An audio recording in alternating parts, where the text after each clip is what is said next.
ನಮಸ್ಕಾರ ಪ್ರೀತಿಯ ಸ್ನೇಹಿತರೆ, ಸೇವಾ ಕನ್ನಡ ಯೂಟ್ಯೂಬ್ ಚಾನೆಲ್ಗೆ ನಿಮಗೆಲ್ಲರಿಗೂ ಆತ್ಮೀಯವಾದ ಸ್ವಾಗತ.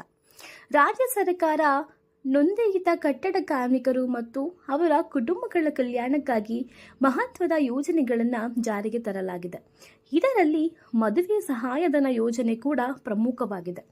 ಈ ಯೋಜನೆಯಡಿ ಕಾರ್ಮಿಕರ ಮೊದಲ ಮದುವೆಗೆ ಅಥವಾ ಅವರ 2 ಅವಲಂಬಿತ ಮಕ್ಕಳ ಮದುವೆಗೆ 60,000 ರೂಪಾಯಿ ಸಹಾಯಧನ ಸಬ್ಸಿಡಿಯನ್ನು ನೀಡಲಾಗುತ್ತದೆ.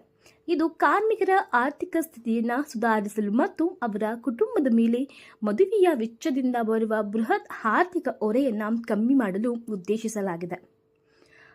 ಸಹಾಯಧನವನ್ನು ಪಡೆಯುವಂತಹ ವಿಶೇಷತೆಗಳು: ಹಿರಿಯ ಕಾರ್ಮಿಕ ಮತ್ತು ಅವರ ಕುಟುಂಬಗಳ ಸಹಾಯಕ್ಕಾಗಿ, ಫಲಾನುಭವಿಯ ಮೊದಲ ಮದುವೆಗೆ ಅಥವಾ 2 ಅವಲಂಬಿತ ಮಕ್ಕಳ ಮದುವೆಗೆ ಮಾತ್ರ ಈ ಸಹಾಯಧನವನ್ನು ಲಭ್ಯವಾಗಿ ಮಾಡಿಸಿಕೊಳ್ಳಬಹುದು.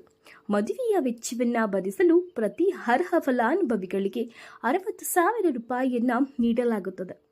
ಅನುದಾನ ಪಡೆಯಲು ಅರ್ಹತೆಯನ್ನ ಈ ಯೋಜನೆಯ ಮುಖ್ಯವಾಗಿ ನೋಂದಾಯಿತ ಕಟ್ಟಡ ಕಾರ್ಮಿಕರಿಗೆ ಲಭ್ಯವಿದ್ದು, ಅವರು ಸರ್ಕಾರದ ಕಾರ್ಮಿಕ ಕಲ್ಯಾಣ ಮಂಡಳಿಗೆ ನೋಂದಾಯಿತವಾಗಿರಬೇಕು.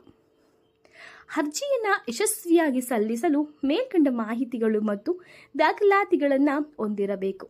ಅದು ಆಧಾರ್ ಕಾರ್ಡ್, ಫಲಾನುಭವಿಯ ಗುರುತಿನ ಪ್ರಾಥಮಿಕ ದಾಖಲೆ, ಬ್ಯಾಂಕ್ ವಿವರಗಳು, ಹಣವನ್ನು ನಿಮಗೆ ಡೆಪಾಸಿಟ್ ಮಾಡುವಂತಹ ಜಮಾ ಮಾಡಲು ಖಾತೆ, ಮದುವೆ ಪ್ರಮಾಣ ಪತ್ರ, ಮದುವೆಯ ದೃಢೀಕರಣಕ್ಕಾಗಿ ಹಾಗೂ ಅಫಿಡವಿಟ್. ಮದುವೆಯ ಕರ್ನಾಟಕದ ಹೊರಗೆ ನಡೆದಿದ್ದರೆ ಅಗತ್ಯವಿದ್ದಲ್ಲಿ ಮಾತ್ರ ಅಫಿಡವಿಟ್ ಅನ್ನು ಮಾಡಬಹುದು.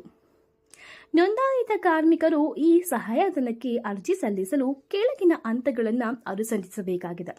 ಆನ್ಲೈನ್ ಪೋರ್ಟಲ್ಗೆ ಭೇಟಿ ನೀಡಿ ಕರ್ನಾಟಕ ಬಿಲ್ಡಿಂಗ್ ಮತ್ತು ಇತರ ಕಾರ್ಮಿಕರ ಮಂಡಳಿಯ ವೆಬ್ಸೈಟ್ಗೆ ಹೋಗಿ ದಾಖಲೆಗಳನ್ನು ನೀವು ಕೊಟ್ಟು ಭೇಟಿಯನ್ನು ನೀಡಿರಿ.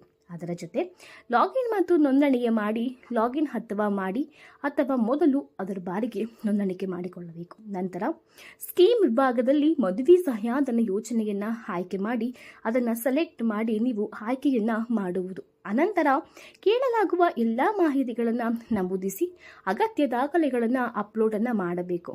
ಅದನಂತರ ಅರ್ಜಿಯನ್ನು ಪರಿಶೀಲಿಸಿ ಸಬ್ಮಿಟ್ ಬಟನ್ ಕೊಟ್ಟು ನೀವು ಕ್ಲಿಕ್ ಮಾಡಿ ಈ ಅರ್ಜಿಯನ್ನು ಸಲ್ಲಿಸಬಹುದು.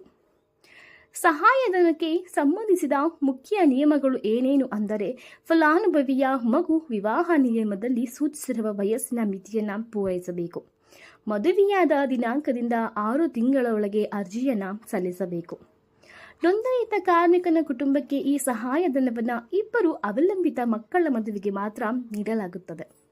ವಿವಾಹ ನೋಂದಾಣಿಕೆ ಕಾರಣದಿಂದ ಪಡೆದ ನೋಂದಣಿ ಪ್ರಮಾಣ ಪತ್ರವನ್ನು ಕಡ್ಡಾಯವಾಗಿ ಸಲ್ಲಿಸಬೇಕು.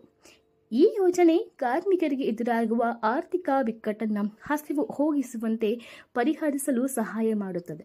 ಮದುವೆ ವೇಳೆ ಎದುರಾಗುವ ವೆಚ್ಚದ ಭಾರದಿಂದ ಕಾರ್ಮಿಕರು ಸಂಕಷ್ಟಕ್ಕಿಂತ ಇದರಲ್ಲಿ ಅವರು ಆರ್ಥಿಕ ನೆರವನ್ನು ಕಂಡುಕೊಳ್ಳುತ್ತಾರೆ.